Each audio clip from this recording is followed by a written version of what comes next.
But as the only Trump voter here, I don't agree with anything any of you are saying. And the important thing is a new Q poll that came out on April 15th this week that shows the president still has the support of 88% of the Republican Party. Same poll at the end of the Biden term had him at 71%. Trump is immensely popular with the Republican base. No one argued despite all of the things you might say. None of you are Trump voters, and that's fine. Yep. But don't speak for Trump voters. We don't agree with what you're... Donald Trump's approval numbers continue to slide, and the latest polling trends are sending shockwaves through MAGA circles.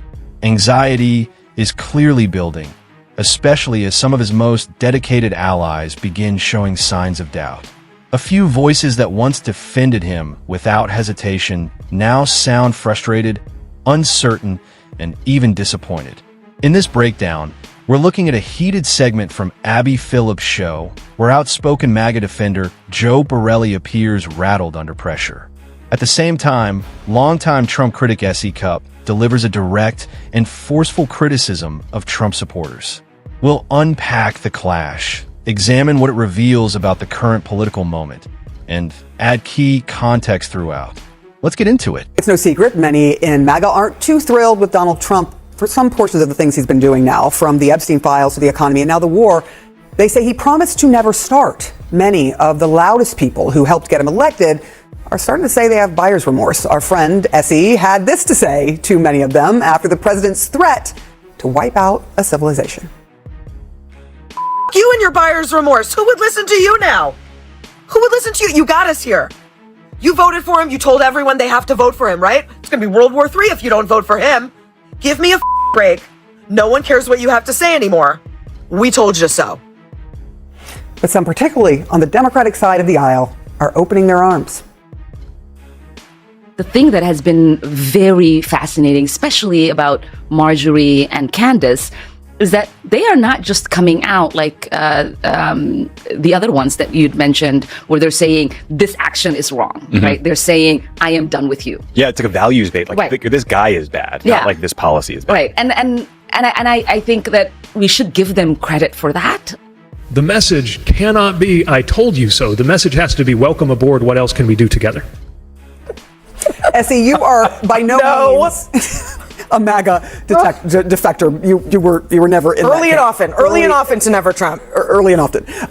You screamed no. No to what? I have been out in these streets too long, Sarah. In these streets? I have been out in these streets since 2015, opposing this un-American, anti-democratic, fascistic garbage. And while at the same time, these people that they're mentioning, the Marjorie Taylor Greenes, that name them, the long list, have been defending it for fun, for money, for clicks, for fame. There is not all converts are created equal, and we should not. It's not just for Democrats to decide. It's for Never Trumpers who are conservative as well to decide. We should not be aligning with people who are losers, liars, and grifters, who have only come to see the light because either it's politically expedient or it's profitable or whatever. Now, I say to voters who have lost their appetite for Trump, absolutely. Congratulations. I'm sorry he disappointed you. I know exactly how he did by promising you things he's completely ignored. I get you. Come on over. The water's warm. But for the professional liars, losers, and grifters, no, we don't want you. And just because you've come to where we have been for 10 years doesn't mean you get to use us to launder your reputations. Not happening on my watch.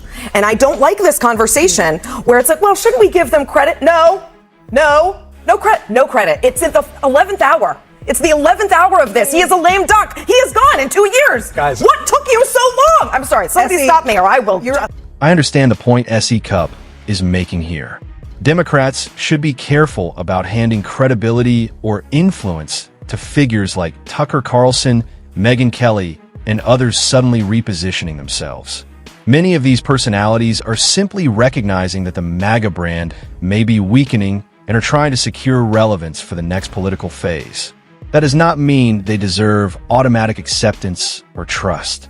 For years, Democrats have often made the mistake of chasing a small group of hypothetical Republican converts instead of strengthening support among voters already aligned with them. That strategy rarely delivers meaningful results. Most hardline MAGA voters are not crossing over, and many anti-Trump conservative commentators still do not support progressive priorities such as universal health care or restrained foreign policy. If given influence, they may pull the party rightward rather than help it grow.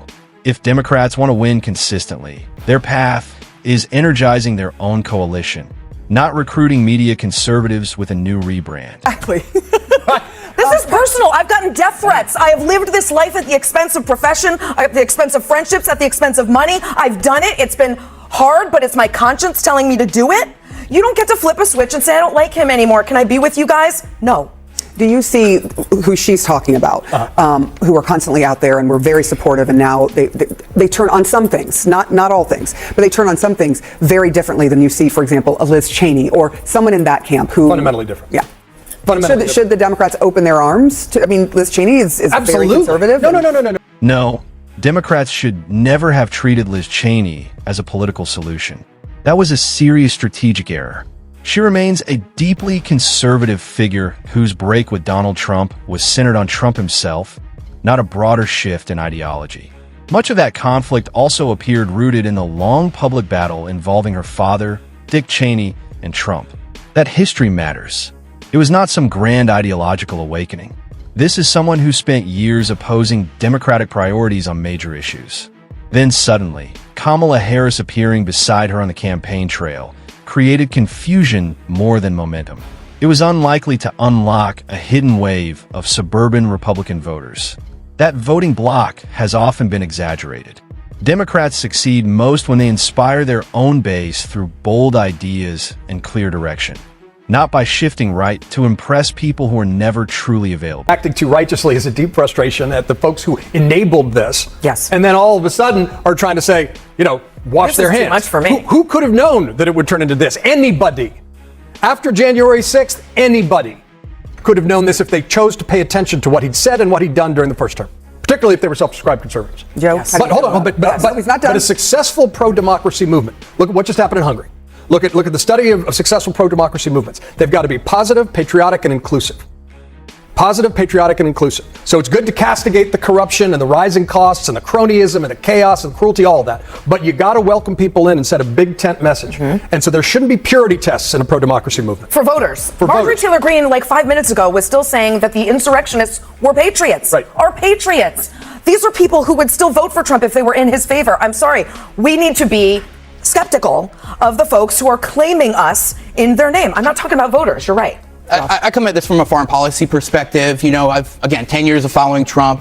Everyone thinks they know what his foreign policy doctrine is, right? Oh, he campaigned against intervention. He campaigned he's going to be tough on China. Now he campaigned he's going to make a deal with China. No more wars, no more globalism. And sooner or later, everyone figures out that Donald Trump has no core foreign policy principles whatsoever. And they change all the time based on whoever he talked to last. Maybe he has a financial interest. Maybe his kids have a financial interest. Maybe he just gets talked into it by another foreign leader. And so, of course, if you stake your sort of foreign policy identity on no more wars, and we're not going to do Middle East interventions, we're not going to send young American men and women to fight and die in a far-off place for unclear reasons, unclear justifications. Well, the Iran war is the opposite of all of that. So he's forced all of these people who claimed that they were for Trump's foreign policy to either pick between their own integrity or following him to the exact opposite foreign policy. And some of them are going to follow him, and some of them are going to maintain whatever semblance of foreign policy integrity they have left. And they're both bad choices because they're both based on this premise that Donald Trump actually has a view of the world and America's role in it that isn't liable to change tomorrow. And guess what? It's going to change tomorrow again. Joe, what do you make of what you're hearing from the Megyn Kellys and the Tucker Carlsons and Benny Johnson? I think Essie's right. I think these are people who are grifters. They're going for clicks, payments, or their own aggrandizement, and they flip because it's politically expedient for them or profitable for them, and that's fine. But as the only Trump voter here, I don't agree with anything any of you are saying. And the important thing is a new Q poll that came out on April 15th this week that shows the president still has the support of 88% of the Republican Party. Same poll at the end of the Biden term had him at 71%. Trump is immensely popular with the Republican base, despite all of the things you might say. None of you are Trump voters, and that's fine. But don't speak for Trump voters. We don't agree with what you're saying. What concerns me most is the possibility that Democrats start following advice from television panels, pushing a big tent at any cost strategy. I strongly disagree with that approach. Expanding support matters, but not by sacrificing political identity or core principles. Joe Borelli represents the type of voter who is effectively locked in.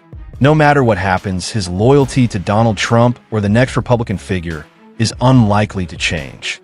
But when commentators like S.E. Cupp argue for broad inclusion of conservatives into Democratic spaces, that raises real strategic questions. I recently saw this dynamic in real life. Someone I've known since childhood, probably the most committed Trump supporter I know, shared criticism of Trump only after a policy issue affected something personal to him. Before that, damage to others did not seem to matter. Even now, that frustration does not mean he is voting for Democrats. It more likely means he looks toward future Republican names like J.D. Vance or media figures like Tucker Carlson. That is the reality many ignore. Rejecting Trump does not automatically equal embracing Democrats. Often it simply means choosing another Republican. So Democrats should stop repeating the same cycle of chasing conservative voters or elevating anti-Trump personalities who still oppose progressive policies on taxes, healthcare, military spending, and public programs like Medicare or Medicaid. Those figures are not joining the movement. They're trying to redirect it. My view is simple. Conservatives like S.E. Cupp should reform their own party or build something separate. Democrats should focus on becoming stronger, clearer, and more progressive, not reshaping themselves around conservative preferences.